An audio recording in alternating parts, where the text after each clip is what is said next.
November 11th is a very significant day for us. It is India's date with education.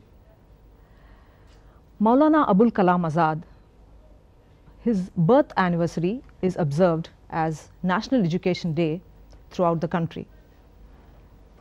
In this context, it is time to ponder about the path that our education policy has taken, with the contributions of many stalwarts in education and who have thought through a lot of things, from providing education for all, liberating the minds through education, and tackling the unique challenges of India in higher education. We now present an interview with Professor J.A.K. Tareen, the Vice Chancellor of Pondicherry University, on the occasion of the National Education Day that is celebrated across the country. So, having served as Vice Chancellor of Kashmir University and now the serving Vice Chancellor of Pondicherry Central University, you must have seen all the trends and the way the educational destiny of India has been shaped over the ages. What is your views? What is your view on this? I think the higher education in India has gone through a constant metamorphosis with a very progressive and radical change as the time demands. We started with meager resources.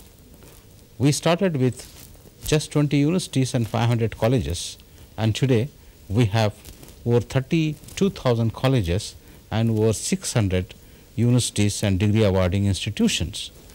The students that went to college at that point of time was about 1 lakh, and today we have about 14 to 14.5 million students going to the universities and colleges. Now, that speaks of the growth that has taken place. But then at the same time, there are other issues. Now, there has been an enormous increase in the population.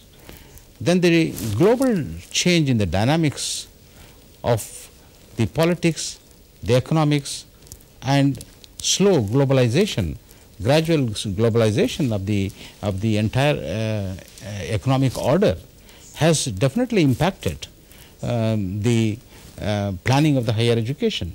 So therefore, India continued to review its policies from time to time through various commissions, and finally even in 1986 there was a review, and 92, and now we are trying to cope up with the changing dynamics, the global dynamics, and then try to meet with the global demands of the type of higher education we should have in the country.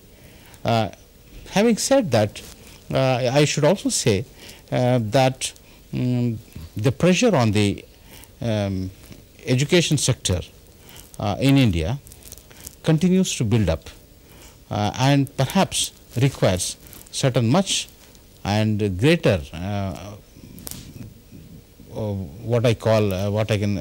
it requires certain more drastic experimentation in the field of higher education. Yes, yes, sir, you have brought the right perspective. Now it is the age of globalization, and that has also had its impact on education.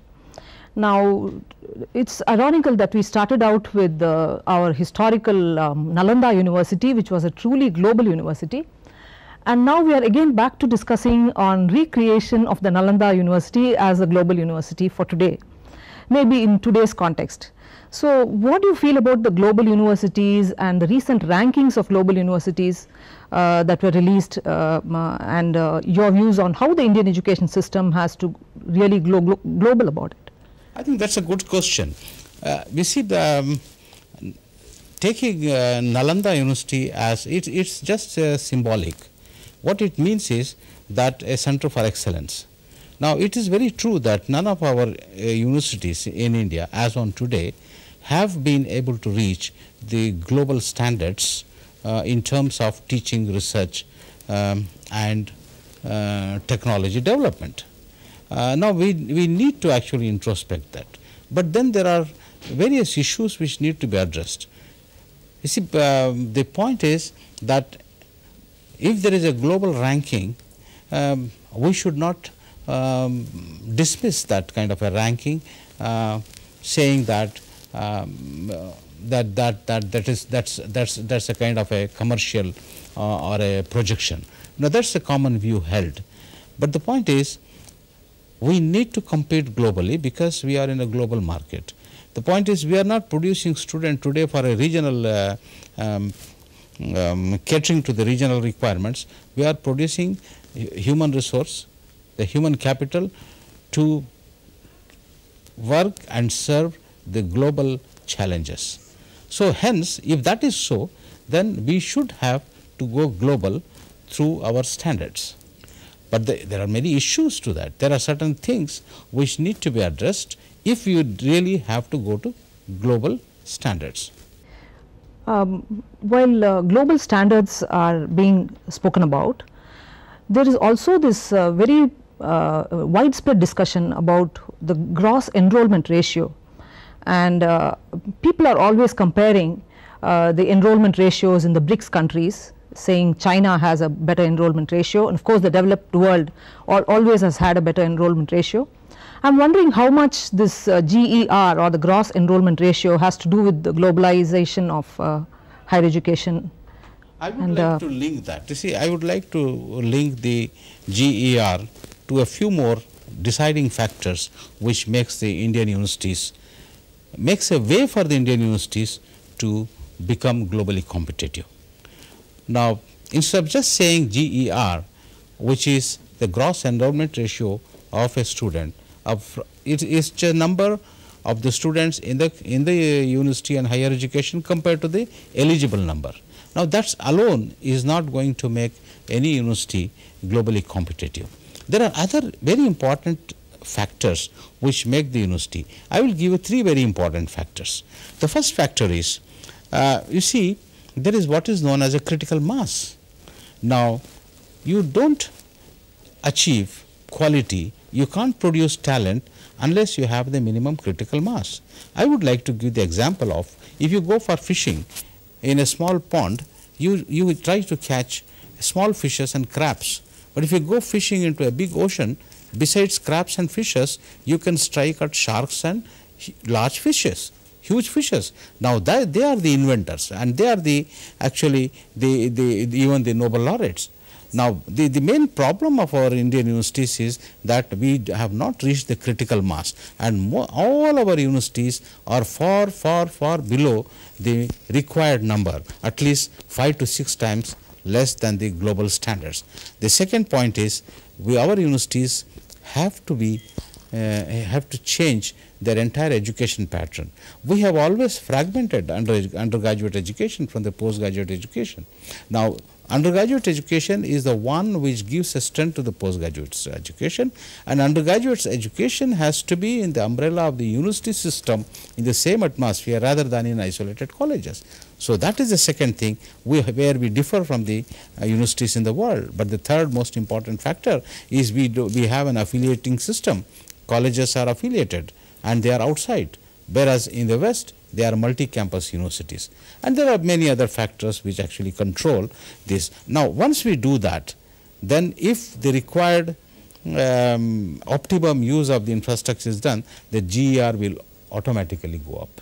It's interesting that you brought in the concept of the eligible enrollment of eligible candidates, because the GER is just a gross figure. And it's also interesting that you brought out the the multi-campus university format. So I think this is a very major step that most global universities have taken.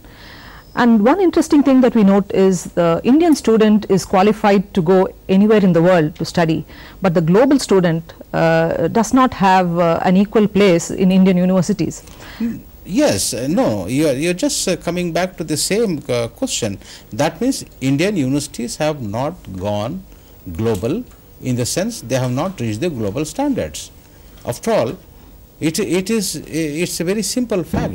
You see, the moment you have reached those standards, will be a reverse flow of students from outside to here. Yes, that's an interesting point. Yes. In fact, the concept of brain drain has now given to brain gain, and a lot of academics abroad are actually Indians, and if they can do that abroad, I think they can come back and rejuvenate our own education system. You see, that is another issue. You see, mobility, student and teacher mobility is one of the main factors which has to be brought into the Indian educational planning.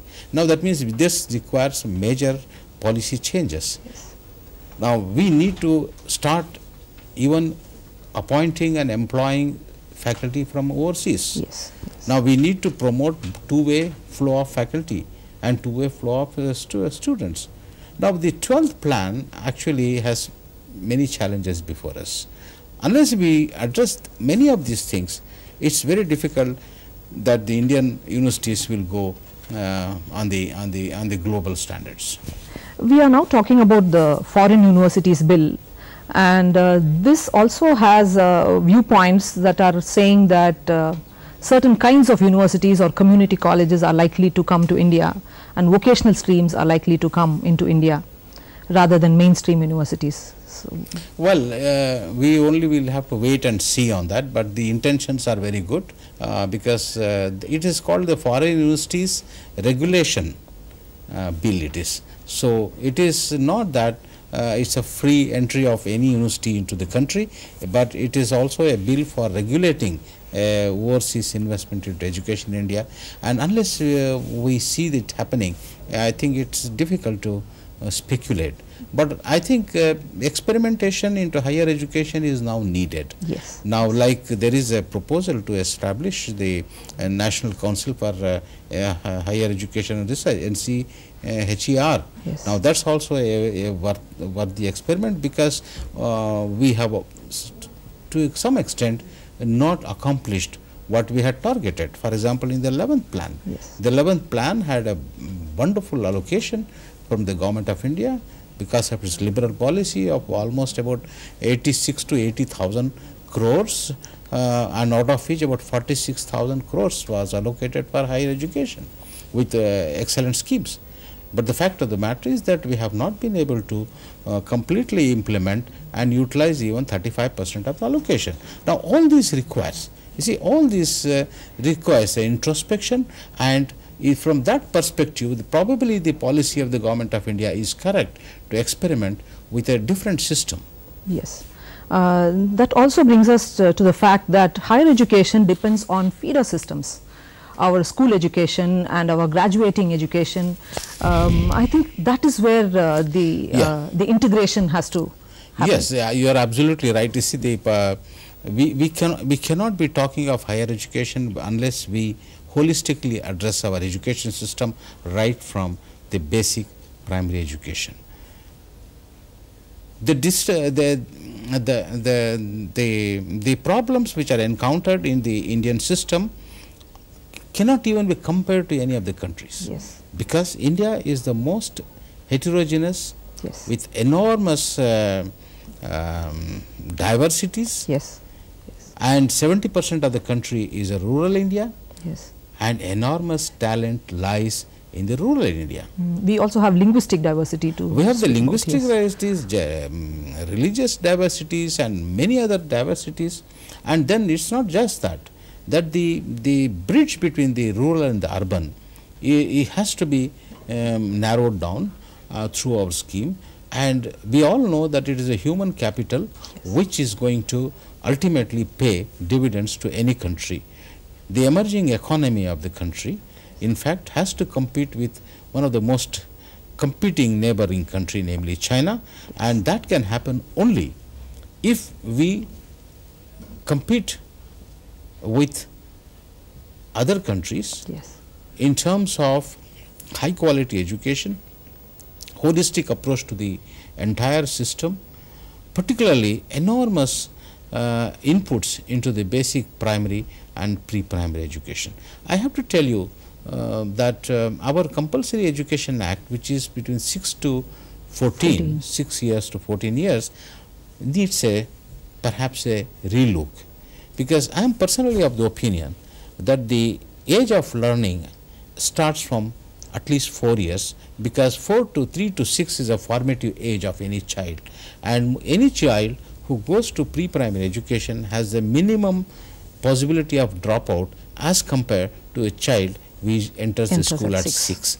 This is a very important. So, unless every school is attached with a pre-primary school, perhaps it is difficult to bring down the the dropouts. So you rightly said that you need to have a holistic approach to the entire education system if you have to meet the real GER.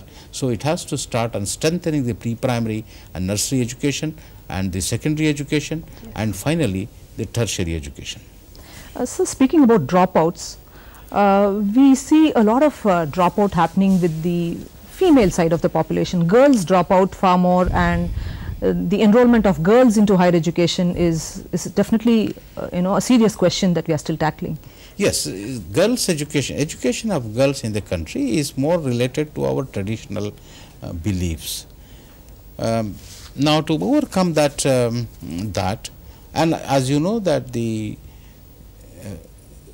girl education population in the country is 50% of the total boys going to schools and colleges, which means about 50% of the population, out of the 50% of the population, only 25% is entering education, into higher education. Yes. Now, all said and done, we are a traditional society, and then we need to change our policies based on the traditions and our practices. Now, I strongly believe that we still need to have a large number of girls' schools, a large number of women universities, and hostels, and a special incentive to women. Now, incentive to women is going to pay a very rich dividend to the country, because if women reaches on par with men in education, I think that is going to be the biggest strength, not because it just not because it is just a contribution to the nation, but a woman educated is the whole family is educated. Yes, yes. About women's education, we see those women who have already entered higher education also suffer some kind of a drawback. Say for example, in science and technology, we are still discussing why there are no women scientists in as many as in number as the men, and we are still talking about it, and we are still provisioning for affirmative action for women in science, and a lot of affirmative action programs are in place in India. At least the thinking has started about inclusive education. What do you think about inclusion in education? I must tell you that this kind of observation is not just limited to our country. You see, if you go to the any of the fellowships or advertisements which come from the, like even the British Council, it says very clearly women will be preferred. Now, it means that affirmative action for promoting women is a global policy, because everywhere the woman is by nature, it just goes a step behind. So, you need to have an affirmative action to promote women. But the point is just can't increase the population of women unless you have a lot of women educated. Yes. Now, we have to take an affirmative action to promote education amongst the women through a large number of incentives. Science and technology education for women, we have discussed about it, but there is another concern now that is coming up, that science and technology education is probably being promoted at the cost of humanities education in many higher education institutions across the world. Yes, you see, I am one for those who advocate that these two things have to be together. After all, no human being is complete unless he has all these faculties developed into him. Now, in fact, university is for humanism, and then you just can't be a produce manufactured to fit into a pigeonhole in the industry. You need to be also first a human being. Yes. So, unless a technologist is also familiar with humanities, and a humanities and social scientist is familiar with the basics of science and technology, he is incomplete. So, therefore, it is very important that the modern education, as suggested by Professor Yashpal, yes, and many others, that there has to be an integration. And in fact, one of the advantages of the choice-based credit system, Yes, the cafeteria way of teaching, is that a student of science and technology chooses a few courses in humanities and social sciences, and so also a student of social sciences and humanities chooses a few courses in technology, science and basics of mathematics or things like that. So I don't think that you should ever encourage education in isolation as a technology education or a social science education. I think education should be complete by itself. Yes, yes. Mentioning the choice-based credit system, we know that Pondicherry University is a pioneer in this area. The choice-based credit system has led to a lot of dynamic interactions between departments, and students are finding it a wonderful experience to share knowledge and experience with faculty from various departments. Would you like to elaborate on this, the Pondicherry University experience? I must add to that, I say Pondicherry University, not to boast of, but it has really emerged as a model university. It's a model university in the sense that it is one of the first to introduce the choice-based credit system, and it is one of the first universities to start integrating undergraduate program with the postgraduate program, and it is one of the first universities to target critical mass. As you are aware, in past 5 years, less than 5 years, it has expanded over 300% in every sphere, now just aiming to reach the critical mass. So I think this kind of change has to be emulated into various educational institutions. I hope some lessons can be drawn for generalization, because this is a central university. There is another problem. So we have central universities and state universities, and what do you? That's a very important question. You see, I tell you, all said and done, our expenditure on education is, according to me, it's my personal opinion, is not properly balanced. Out of the 14 million students in the universities and colleges, 80% to 85% are from state universities and colleges. Okay. And only about 5% of them are from central universities. Okay. Unfortunately, most of the state universities being run by the state governments, and the central government has not been able to fund these universities as much as it should fund, maybe for want of resources. The state universities have suffered enormously. But the fact of the matter is that today's India's 8.5 and 9% growth, which is anticipated, is sustained by the produce of these state universities, of course from central universities, but the state universities have been contributing enormously to the sustenance of industry and running of the country. But unfortunately, our focus has not been on funding that. I think the 12th plan is going to shift its focus to enormously fund the state universities and then help them to grow on par with the central universities. You have been known to be a change agent and making a lot of progressive steps in higher education, and also you are into the team to draft the education policy as part of the 12th plan document. So what do you envisage, I mean, if we can take a sneak preview of what it's going to look like, what major things do you envisage for higher education?